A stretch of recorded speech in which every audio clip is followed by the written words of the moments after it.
Salut à tous, on se retrouve pour l'épisode 3500 du Zap Image. On commence aujourd'hui en ce mercredi 3 décembre avec les résultats de la veille. Et on commence tout d'abord en Espagne, en Liga. Hier soir, grosse affiche, le FC Barcelone contre l'Atlético Madrid. Et c'est le Barça qui s'est imposé 3-1 lors de cette rencontre. Donc je regardais le match, donc l'Atlético a plutôt bien commencé vu qu'Alex Banner a été buteur au bout de 20 minutes de jeu avant l'égalisation 6 minutes après de Rafinha. En gros, l'Atlético a plutôt bien démarré le match jusqu'à ce qu'il mène à 0. Après, le Barça a totalement réagi. Ils ont réagi, regardez, ils ont poussé. 26e, ils ont marqué. Lewandowski, 36e, il y a eu un penalty. Alors cadre, il a totalement foiré son péno. Mais en tout cas, Daniel Mo, 65e. Et Ferran Torres en toute fin de match a scellé bien sûr la victoire du FC Barcelone. Importante bien sûr dans l'optique de remporter la Liga. Donc magnifique victoire du Barça. Et fin de série quand même pour l'Atlético qui restait quand même sur 7 victoires d'affilée, toutes compétitions confondues. Donc voilà, concernant bien sûr cette rencontre. L'homme du match les gars c'est Rafinha. Voilà, donc grosse performance de sa part. Rafinha est une nouvelle fois élu homme du match face à l'Atlético Madrid. Donc il est bien de retour Rafinha. C'est vrai qu'il y a un Barça avec et sans Rafinha. Il avait été blessé pendant 2 mois. On sait que le Barça galérait bien sûr à gagner ses matchs. Et quand il est là, c'est pas la même chose. Et un truc en plus, bien sûr, avec ce jeu, regardez, 2 matchs qu'il a pu jouer en tant que titulaire depuis qu'il est revenu.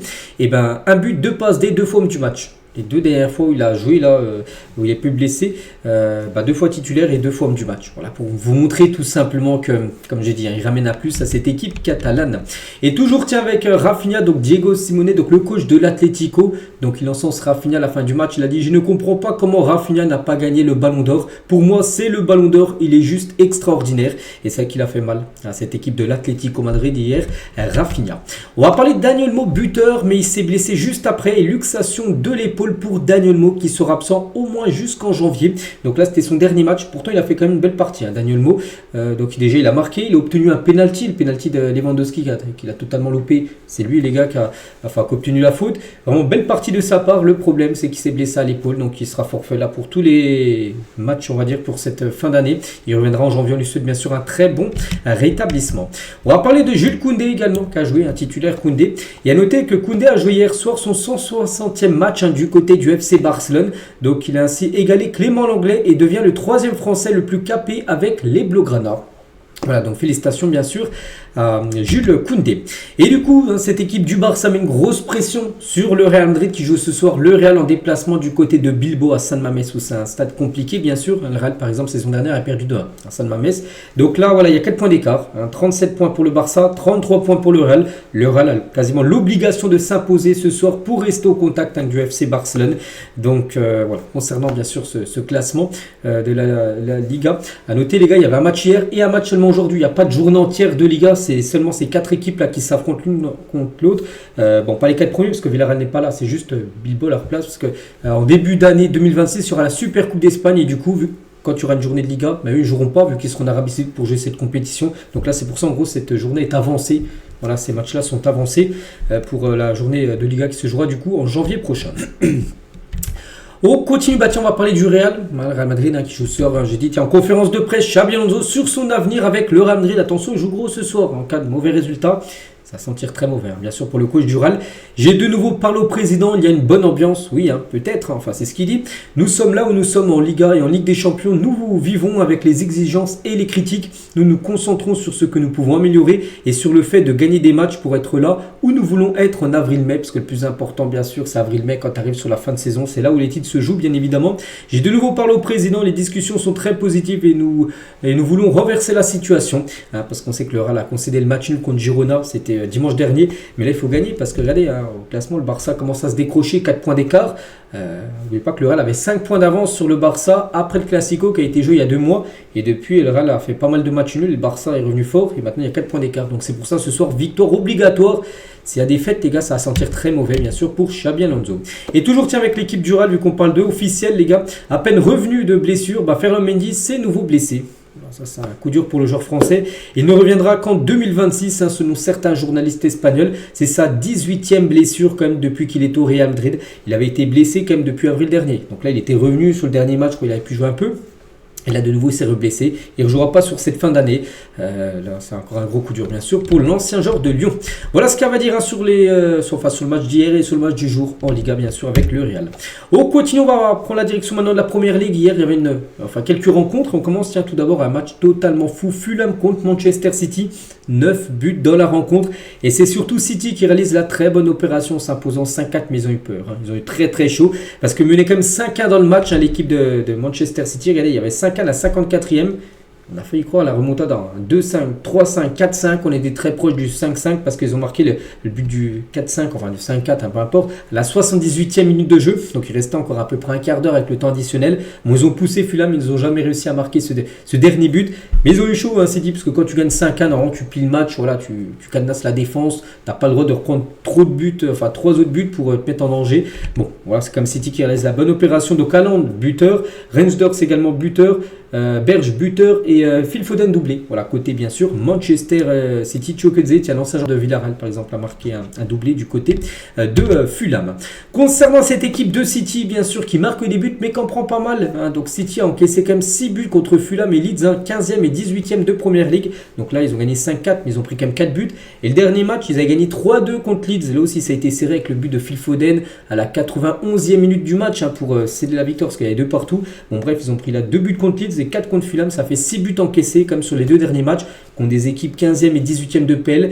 Il va falloir être beaucoup plus fort défensivement pour City parce que oui, ils marquent, hein, ils en ont marqué 8 de buts, mais ils en ont pris quand même 6. Bon, heureusement, ils gagnent les 2 matchs, mais ça passera pas à chaque fois. Hein. C'est à chaque fois, il faut que tu marques 5 buts ou 3 buts pour gagner les matchs, parce que tu en prends 2 ou 4. Ça va être un problème, bien sûr, hein, du côté de City. On va parler de Phil Foden. On a l'impression qu'on retrouve cette saison le Phil Foden d'il y a 2 ans qui était exceptionnel. Hein. Il avait été élu meilleur joueur de la saison il y a 2 ans. La saison dernière, ça a été Mohamed Salah, mais il y a 2 ans, c'était lui. La saison dernière, ça a été compliqué pour Foden. Mais en tout cas, les gars, il est fort actuellement. Les 2 derniers matchs, contre Fulham et Leeds, 2 fois doublé. Voilà, donc 4 buts sur ces 2 derniers matchs pour Phil Foden. On va parler cette fois-ci de Erling Haaland. Un but pour Erling Haaland. Mais Haaland, les gars, ça y est, il est à 99 buts avant le match d'hier en Première Ligue. Ça, il vient d'atteindre la barre des 100 buts inscrits en Première Ligue. Je ne sais pas si vous vous rendez compte, les gars. Donc, total 100. Voilà les 100 buts, enfin les 100 équipes. Pardon, les 100 équipes, les 100 buts qu'il a pu inscrire. Mais par exemple, Wolverhampton, c'est une équipe. Bon, j'ai pas compté le nombre de buts qu'il a pu marquer. Mais voilà, c'est une équipe qu'il adore hein, parce qu'il a marqué beaucoup de buts. Donc par exemple contre Liverpool dans sa carrière en première ligue, il a marqué 2 buts contre les restes de Liverpool. Donc ça est 100 buts pour Erling Haaland, c'est fort, c'est même très très fort, c'est même du jamais vu parce qu'il lui a fallu seulement 111 matchs pour inscrire ses 100 premiers buts du côté de Manchester City en première ligue. Par exemple, c'est Alan Shearer qui a le record absolu hein, de l'histoire en termes de buts inscrits, hein, qui a plus de 260. Mais lui a fallu 124 matchs pour inscrire ses 100 premiers buts. Haaland fait mieux, il lui a fallu 13 matchs de moins pour inscrire ses 100 premiers buts. Harry Kane lui a fallu 141 matchs. Thierry Henry lui a fallu 160 matchs pour inscrire ses 100 premiers buts. Haaland lui a fallu seulement 111 matchs pour montrer le rouleau compresseur, bien sûr. Erling Haaland. Et on peut voir chaque palier. Par exemple, son 50e but a été inscrit au bout de son 48e match. Hein. Donc voilà, son 100e but au bout du 111e. Donc félicitations à lui. Donc voilà, toutes les célébrations d'Erling Haaland, hein, avec le premier tout en haut à gauche, hein, où il avait fait sa célébration en mode zen, hein, comme ça. Jusqu'à la dernière, bien sûr, en bas à droite, hein, avec le but hier inscrit lors du match contre Fulham. Et Haaland, les gars, donc buteur et double passeur. Hein, il faut aussi rajouter ces 2 passes D hier. Donc cette saison, toute compétition confondue, club plus sélection, c'est 22 matchs et déjà 33 buts et 5 passes D. Bon, les stats sont exceptionnels, bien sûr, pour l'attaquant norvégien. Et une autre info concernant Haaland, rien à voir avec un but, mais il a été signalé hors jeu hier. Bon, ok, d'accord, mais c'est rare, même c'est très très rare. Donc Haaland vient d'être signalé hors jeu à l'extérieur en première ligue pour la première fois depuis 2 ans. Ça faisait 2 ans qu'il n'avait pas été signalé hors jeu à l'extérieur. La dernière fois remontait à août 2023. Voilà. À l'extérieur, peut-être à domicile, il a souvent été hors jeu, mais à l'extérieur, jamais il était hors jeu, enfin depuis 2 ans. Voilà. Pour un attaquant, c'est rare, hein, bien sûr. Donc, une petite info de plus concernant l'attaquant norvégien. On continue avec les 2 autres matchs en première ligue. Il y avait également un Newcastle contre Tottenham. Score final 2 partout. Et regardez, hein, donc les buteurs Guimarães et Gordon côté Newcastle et Christian Romero, auteur d'un doublé, le capitaine de Tottenham, hein, qui est quand même défenseur. Il a marqué 2 buts. 78e et surtout 95e minute du match. Il a marqué le but de l'égalisation sur sur un retour acrobatique. Voilà, bon, la balle elle arrive tout doucement, mais ça fait but. Hein, il a fait bien sûr le geste technique juste avant. Donc voilà, égalisation juste avant. Voilà, il y avait 9 minutes additionnelles, il a marqué à la 95e. Donc voilà, du coup, partage des points entre Newcastle et Tottenham. Mais il y avait également Bournemouth contre Everton. Et Everton s'est imposé 1-0. Il y a à peu près une semaine, ils avaient joué contre Manchester United, ils avaient gagné 1-0. Souvenez-vous, vous avez joué à 10 contre 11. Le gars, il avait pris un roule. Bon, en tout cas, ils avaient gagné souvent l'extérieur 1-0. Donc à Manchester, il y a une dizaine de jours. Et là, contre Bournemouth, hier soir 1-0. But de Jack Grealish. L'ancien joueur de Manchester City a été l'unique buteur de la rencontre. Au programme aujourd'hui, du côté de la Première Ligue, beaucoup de matchs. Hein. Arsenal-Brentford hein, ce soir, Brighton-Aston Villa, Burnley-Crystal Palace, Wolverhampton-Nottingham Forest. Il y aura Leeds contre Chelsea, Liverpool-Sunderland. Concernant tous les matchs, hein, 20h30, 21h15, on parlera bien sûr de ces résultats demain. Et le match à Bilbao-Real, tiens, c'est à 19h, c'est que... Voilà, peut-être qu'il y en a qui ne savaient pas, parce que moi je pensais que c'était à 21h, donc ça sera plutôt à 19h hein, ce match Bilbao-Real Madrid. On bascule maintenant en Allemagne, c'était pas du championnat, c'est plutôt cette semaine de la Coupe d'Allemagne. Il y avait une belle affiche, hein, le Borussia Dortmund contre le Bayer Leverkusen, et c'est Leverkusen qui s'est imposé 1-0, qui se qualifie du coup pour les quarts de finale de cette Coupe d'Allemagne, élimination de Dortmund. Voilà, ils n'iront pas plus loin. Vous voyez pas que les deux équipes se sont affrontées. Samedi dernier, c'était à Leverkusen, c'était du championnat, et Dortmund s'est imposé 2-1. Donc la revanche, on va dire, de Leverkusen, victoire 1-0. Ibrahim Mazza, le joueur algérien de Leverkusen, était l'unique buteur de la rencontre. Les autres résultats, la victoire de Leipzig 3-1 contre Magdeburg, donc une équipe de division inférieure, donc qualification également du RB Leipzig, qualification de St. Pauli qui est parti s'imposer 2-1 du côté de Gladbach, hein, ça c'est quand même un sacré résultat, et la victoire du Hertha Berlin 6-1 contre Kaiserslautern, donc victoire et qualification également du Hertha. Donc voilà, concernant les 4 premières équipes qualifiées en quart de finale et les 4 autres, on les apprendra aujourd'hui. Donc voici les 4 affiches, hein, Bochum, Stuttgart, Fribourg, Darmstadt, Hambourg, Hotel Kiel et Union Berlin contre le Bayern Munich. Voilà, donc les 4 équipes y gagneront, ça je trompe des 4 là, puis ça fera bien sûr les quarts de finale de cette compétition. Il y avait également de la Coupe d'Italie avec une rencontre seulement hier, la Juventus Turin contre Udinese, et c'est la Juventus Turin qui s'est imposée 2-0 et se qualifie pour les quarts de finale de la Coupe d'Italie. Donc un but contre son camp d'un joueur d'Udinese et un but de Locatelli sur penalty. Donc voilà, qualification de la Juve. Au programme aujourd'hui, l'Atalanta contre le Genoa, Naples contre Cagliari et l'Inter Milan reçoit Venise. Voilà pour connaître les autres équipes bien sûr qualifiées. Il y aura encore des matchs demain, jeudi bien sûr, dans cette Coupe d'Italie. On bascule cette fois-ci rapidement sur l'équipe de France féminine. Elle jouait hier le match contre la Suède, c'était le match pour finir 3e et elles finissent du coup 3e. Hein. Donc déjà la semaine dernière elles avaient gagné 2-1 voilà, en France et à Reims le match à aller. Donc là c'était le match retour, il y a eu 2 partout et du coup au cumulé 4-3 pour les Françaises du coup qui finissent 3e tout simplement vu que c'était le match de la petite finale. Hein. Et concernant la finale qui s'est jouée également sur un match aller match retour, c'était entre l'Espagne et l'Allemagne. Donc l'Espagne s'est imposée en finale retour de la Ligue des Nations ce mardi, donc hier à Madrid. Donc le match aller, il y avait eu 0-0 en Allemagne donc la semaine dernière, et là c'était le match retour à Madrid en Espagne. Elles ont gagné 3-0 les Espagnols. Donc du coup sur les 2 matchs un score cumulé du coup 3-0, et du coup l'Espagne garde son titre pour cette deuxième édition. Elle conserve leur titre. Voilà, elles ont déjà gagné la première édition de la Ligue des Nations. Elles remportent de nouveau cette Ligue des Nations. Les Espagnols sont tout simplement trop fortes. On continue les gars, on va parler d'une autre sélection. Et là on revient sur les hommes, sur le football masculin. C'est le Portugal et c'est officiel, ça y est les gars. Officiel, Puma dévoile le nouveau maillot de domicile du Portugal pour la Coupe du Monde 2026. On sait qu'il y a déjà des équipes qui ont leur maillot qui a été dévoilé. Par exemple ceux qui sont sponsorisés par Adidas, hein, comme par exemple l'Espagne, l'Allemagne, tout ça. Et ben ça y est pour Puma les gars. Enfin le Portugal vient de dévoiler le maillot du Portugal, version domicile. Ça sera ce maillot là pour bien sûr la Coupe du Monde. Hein, qui commence là dans quelques mois, donc beau maillot bien sûr pour les Portugais. On continue, on va parler cette fois-ci de la sélection brésilienne et Carlo Ancelotti en conférence de presse, il a dit donc il y a beaucoup de joueurs de grande qualité, je dois choisir ceux qui sont à 100%, il veut vraiment prendre les joueurs qui sont à 100%, hein, c'était pas 100%. En gros, tu ne seras pas pris pour aller jouer bien sûr la Coupe du Monde avec le Brésil. Hein. Donc Ancelotti sur les critères de sélection pour le mondial, ce n'est pas seulement pour Neymar, hein, cela vaut aussi pour Vini. Si Vini est à 90%, je convoquerai un autre joueur qui est à 100%. C'est une équipe avec un niveau de compétition très élevé, notamment en attaque où nous avons beaucoup d'excellents joueurs. Il y a tellement de concurrence, voilà, qui va prendre peut-être 7-8 joueurs bien sûr offensifs brésiliens, donc il va devoir trier, il va devoir prendre les choix, il prendra les joueurs qui sont à 100%.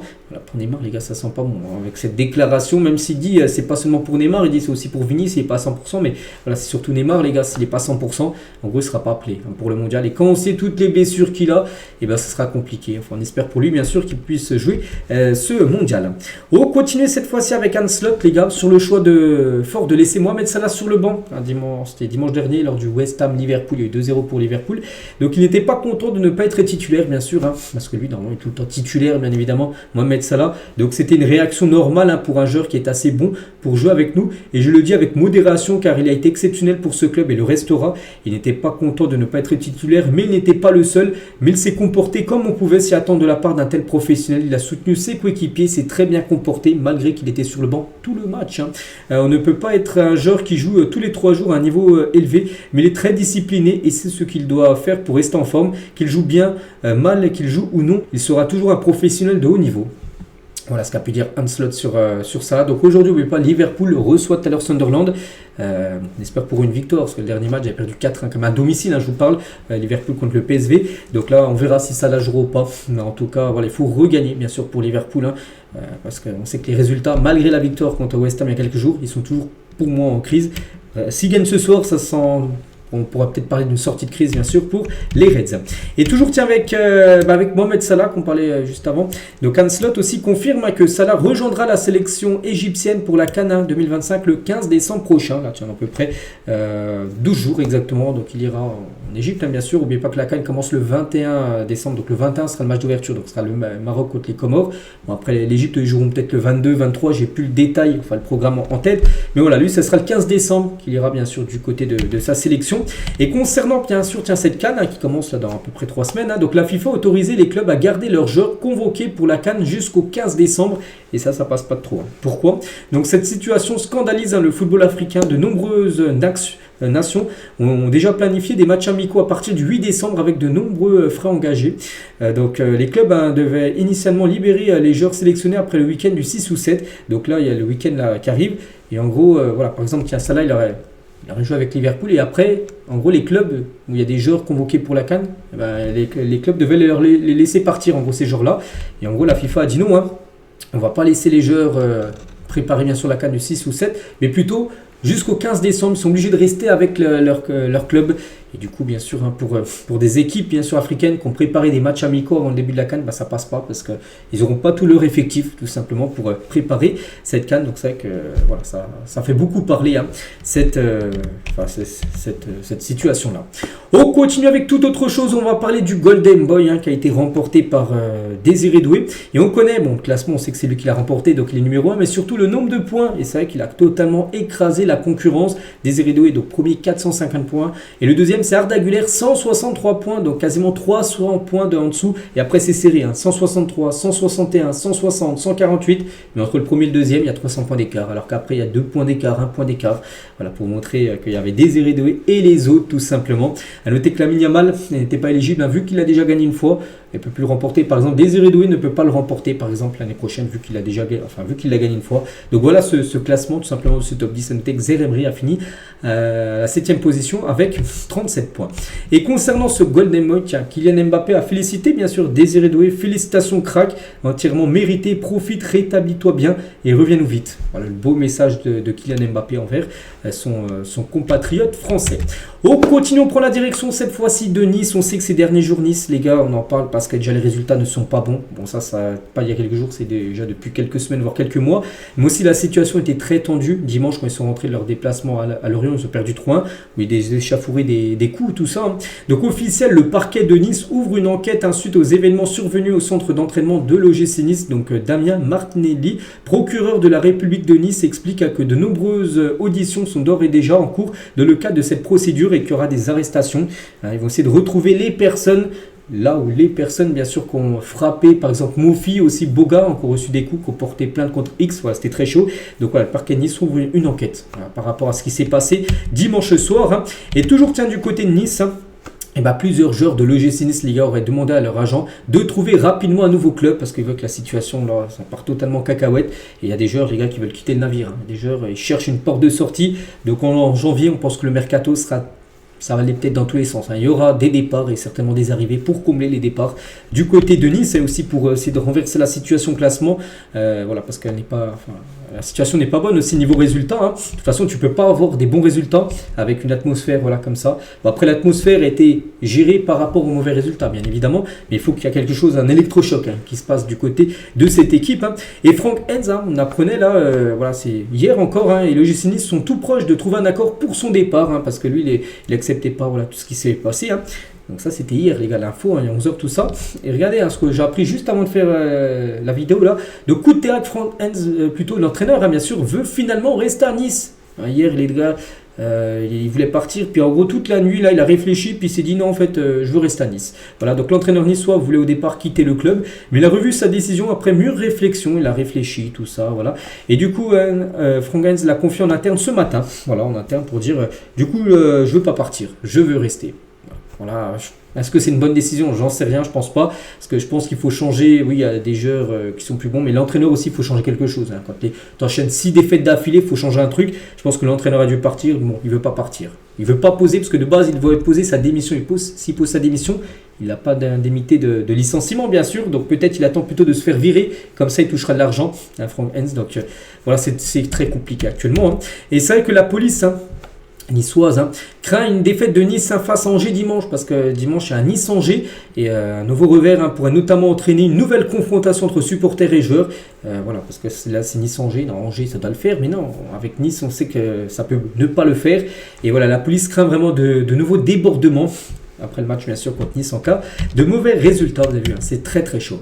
On prend la direction cette fois-ci de Barcelone et le FC Barcelone hésiterait à lever l'option d'achat de Marcus Rashford. N'oubliez pas qu'il a été prêté par Manchester United au Barça. Donc le montant de l'option d'achat qui est de 30 millions d'euros divisé en interne. Hein, il y en a qui disent au Barça c'est trop cher. Voilà, Rashford 30 millions, voilà, c'est trop cher. Donc voilà, il y a des plans B et même voire un plan C, hein, du côté du Barça. Le club catalan étudie d'autres options post d'ailier gauche comme Malik Fofana ou Antonio Nusa, je crois que c'est un joueur donc norvégien, oui, mais du RB Leipzig. Voilà. Donc voilà, il y a d'autres plans si Rashford venait à ne pas être conservé, hein, par le FC Barcelone. Donc lui, le joueur souhaiterait plutôt rester du côté du Barça. Toujours à Barcelone, on va parler de Lewandowski en fin de contrat en juin prochain. Lewandowski ne devrait pas continuer l'aventure au Barça, pas par rapport à son penalty loupé hier, hein, ça n'a rien à voir parce que ça c'est à faute d'être déjà même avant son penalty loupé, mais voilà, il devrait bien partir, il ne sera pas conservé par le FC Barcelone. Et concernant Araujo, hein, se met en retrait du football pour se ressourcer mentalement pour une durée indéterminée. On avait parlé hier qu'il avait besoin de souffler, hein, parce que mentalement ça n'allait pas super fort, hein, pour Araujo. Et voilà, donc pour l'instant une durée indéterminée, on ne sait pas, ça peut être quelques jours, ça peut être quelques semaines. Bon, quelques mois, enfin je pense pas qu'il va louper 5 mois de football parce qu'il est quand même payé par le Barça. Le Barça ça va pas passer si pendant 5 mois il joue pas parce que mentalement ça va pas fort, mais voilà. En tout cas pour l'instant il n'a pas joué hier et je sais pas, je pense pas qu'il jouera peut-être le week-end là qui arrive, peut-être qu'il reviendra, pourquoi pas après la trêve de Noël. Ce sera peut-être la meilleure décision pour Araujo. Bref, on en saura beaucoup plus dans les prochains jours. On va parler de l'équipe d'Arsenal et c'est une dinguerie, hein. Pourquoi? Parce qu'Arsenal va recruter 2 jumeaux équatoriens 2 saisons. C'est des cracks, hein. Donc il s'agit d'Edwin et de Holger Quintero qui évoluent à l'Independiente del Valle et arriveront à leurs 18 ans en 2027. Donc voilà, je me dis pourquoi j'y suis des cracks, parce que si Arsenal est sur le coup, c'est que bien sûr il doit avoir un sacré niveau. Surtout cette équipe d'Independiente del Valle, une équipe équatorienne, il est sorti pas mal de sacrés joueurs, hein. Mosquet Cedo, maintenant qui joue à Chelsea, il jouait dans cette équipe, il a été formé là-bas. Pacho, défenseur du PSG, un sacré joueur, il a été formé là-bas aussi à cette équipe d'Independiente del Valle. Incapi qui joue à Arsenal, a été formé là-bas, pareil pour Ordonez ou même Paez. Et du coup, ces deux joueurs là, ces deux jumeaux vont signer dans le centre de formation d'Arsenal là très prochainement. On continue les gars avec le VAR, hein. On apprend aujourd'hui qu'il pourra intervenir sur les corners et les deuxièmes cartons jaunes lors du mondial 2026. La FIFA devrait obtenir une dérogation pour tester ce nouveau dispositif, parce que c'est vrai que la VAR elle intervient sur par exemple un hors-jeu, sur un carton rouge, voilà tout ça, sur des mains dans la surface, mais sur les corners on sait que voilà ça n'intervient pas, et ça pourrait arriver sur les corners parce que des fois les arbitres se trompent, hein. Des fois il y a un corner, puis corner est dit, et du coup il n'y avait pas corner, puis juste après ça mène un but, du coup puis voilà c'est un problème. Donc du coup maintenant si un problème, si l'arbitre se trompe sur un corner, la VAR pour intervenir pour dire tiens oui ou non il y a corner. Et aussi sur un deuxième carton jaune aussi qui pourrait être dit, parce que normalement la VAR intervient sur un carton rouge direct, est-ce qu'il y a rouge oui ou non, tout ça. Donc un deuxième carton jaune, donc la VAR pour intervenir. Voilà, donc ça peut être un truc qui pourrait être utilisé pour la future Coupe du Monde. On continue avec Mehdi Benatia, donc directeur sportif de l'OM, qui était sur l'after foot hier soir. Quand j'ai posté la photo après OM TFC, j'ai pas mis de message. Je m'exprime plus sur l'arbitrage, j'ai assez payé, laissez tomber. Voilà, en gros ce qu'il a pu dire, parce qu'après le match, il a mis une photo, je sais plus c'était quel joueur, je crois Pexao, qui avait été poussé par un joueur. Bon, c'est une photo, mais on peut voir le joueur en train d'être poussé par le joueur de Toulouse et l'arbitre n'a rien dit. Il n'a rien mis comme message, il a juste mis la photo. Il a dit maintenant il ne s'exprime plus parce que voilà, il est assez payé avec l'arbitrage. Et toujours avec Benatia, toujours sur l'after RMC, il a dit sur le dernier mercato de l'OM qu'il a essayé de faire le gros coup De Bruyne et Wesley Fofana. Donc j'ai tenté le Belge et le défenseur français. Donc j'ai parlé avec Kevin De Bruyne, mais il a été déjà très avancé avec le Napoli. Je voulais le rencontrer, je me suis dit que ça pouvait matcher avec le coach. Bon, après ça n'a pas pu se faire parce qu'il est parti à Naples, bien sûr, De Bruyne, mais il a essayé de le faire venir à Marseille. Et concernant Wesley Fofana et Marseillais, je me suis demandé si le contexte marseillais pouvait coller. Bon, il restait à Chelsea, mais laisser ces deux joueurs-là, ces deux-là auraient pu potentiellement venir à Marseille l'été dernier. On continue les gars, on va parler cette fois-ci d'Achraf Hakimi, est persuadé qu'il sera prêt pour le premier match de la Coupe d'Afrique des Nations. Cependant, le PSG reste prudent et pense qu'il ne sera pas 100% de ses capacités pour le début du tournoi parce qu'Hakimi, bien sûr, capitaine de la sélection marocaine, il veut jouer. Il veut jouer lui dès le match d'ouverture. Il ne veut pas louper rien qu'un match. Non, il va être prêt. Bon, lui, il sent qu'il sera prêt pour le 21 décembre prochain. Après, pour le PSG, voilà, ils ne veulent pas non plus qu'il prenne trop de risques et puis qu'il y ait une rechute. Puis du coup, qu'il soit blessé 2 ou 3 mois après. Puis du coup, ce sera le PSG, bien sûr, qui pourra ne pas profiter du joueur. Mais pour l'instant, lui, le joueur se sent plutôt bien. Voilà. On continue avec Yaya Touré, donc ancien milieu de terrain du Barça, même de Manchester City, un légende, bien sûr, du football. Donc sera l'invité du Zach Nani en roue libre aujourd'hui. Aujourd'hui, les gars, Zach Nani qui interviewe des grands footballeurs. Là, ça sera quand même Yaya Touré. Donc, on reviendra demain avec quelques déclarations, bien sûr, lors de cette interview. On va parler, du carton rouge qu'aurait dû prendre Lamine Camara. Le directeur de l'arbitrage a dit oui que ça méritait rouge. Donc, l'arbitre du match, Clément Turpin, a mis jaune. Mais voilà, regardez ce qu'ils se sont dit lors de la VAR. Donc, l'analyse des arbitres VAR sur le tacle de Lamine Camara sur le cas Chevalier. Donc, l'impact, il est bas. Il y a une petite torsion, contrôle terminé. Voilà, pour eux, c'était... le tacle était sur le pied, puis non. Donc voilà, le camion va. Donc pardon, tranquille, on va voir en gros si ça mérite rouge. Donc fais voir la torsion, frise-moi donc au niveau de la torsion. Ok, on va attendre l'état du gardien. Donc vu que Lucas Chevalier s'est relevé plutôt rapidement, et ben ils ont dit vu qu'il s'est relevé, non, ça mérite jaune, ça mérite pas rouge. Voilà, en gros, Chevalier aurait dû rester peut-être 20 secondes plus sur le terrain en criant qu'il avait mal. Et ils auraient pris carton rouge. Voilà, donc il ne faut pas voir par rapport à l'état du gardien. Non, ça n'a rien à voir, les gars. Il faut voir par rapport à la faute, au tacle. Les gars, ce tacle, les gars, regardez là sur la photo à gauche. Voilà, c'est en plein sur le tibia, c'est carton rouge direct. Voilà, je ne suis pas arbitre, mais ils doivent le savoir ça. Donc ils sont totalement trompés, ils ont fait n'importe quoi. Que ce soit à la VAR ou même Clément Turpin, bien sûr, avec ce jaune donné. On continue avec Daniel Riolo sur les difficultés du PSG en Ligue 1. Donc il a dit, je miserais plutôt sur une décompression mentale. Donc pour dire qu'ils choisissent leur match, encore faudrait-il être sûr qu'ils le fassent consciemment. Et je ne suis pas sûr, le professionnalisme de cette équipe a été démontré. Luis Enrique se fait entendre et n'aime pas le laxisme. J'ai vu le frère de João Neves, celui de Vitinha et le cousin éloigné de Fabien Ruiz samedi à Louis II. Donc il dit en gros c'était pas les... Voilà, c'est pas les joueurs par exemple qui jouent en Ligue des Champions, les mêmes qu'on joue à Monaco il y a quelques jours. En gros il dit que c'était le frère de João Neves, celui de Vitinha, c'est-à-dire que c'était pas les mêmes joueurs en gros. Tu ne les reconnais pas, voir ces trois milieux aussi faibles, c'est choquant. Kvaratskhelia, c'est clairement deux visages, mais est-ce qu'ils sont conscients de leur choix de match? Je ne sais pas, je miserais plutôt sur une sorte de décompression mentale. Donc on a dit en gros que les joueurs du PSG choisissent leur match, qui sont motivés pour la Ligue des Champions, voilà, quand c'est Tottenham, quand c'est le Bayern ou le Barça. Là, tu sens qu'ils élèvent leur niveau de jeu. Mais quand ils jouent contre des équipes plus faibles, Monaco, c'est pas non plus faible, mais voilà, Monaco, en tout cas, il dit qu'il n'a pas vu par exemple, le milieu parisien Tottenham. Le même lors du match contre Monaco, c'était pas les mêmes en gros. Il dit que les joueurs ont l'impression qu'ils choisissent leur match du côté de Paris. Enfin, c'est ce que dit tout simplement Daniel Riolo.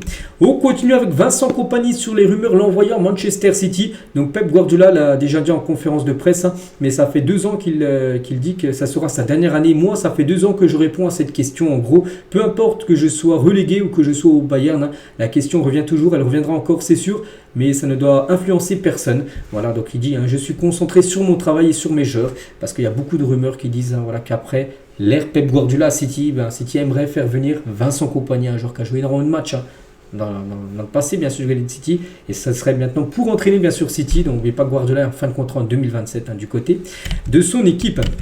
Et toujours tiens avec le Bayern, il y a un joueur qui pourrait peut-être venir, hein, c'est Malik Fofana, le joueur de Lyon, est toujours dans le viseur du Bayern Munich, donc le Belge de 20 ans, figure toujours sur la liste restreinte du Bayern Munich pour le poste d'ailier gauche l'été prochain.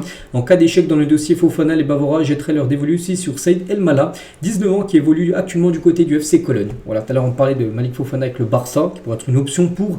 Si Rashford n'était pas conservé, et ben Fofana est aussi une option du côté du Bayern, donc ce sera compliqué hein, pour Lyon de le conserver l'été prochain.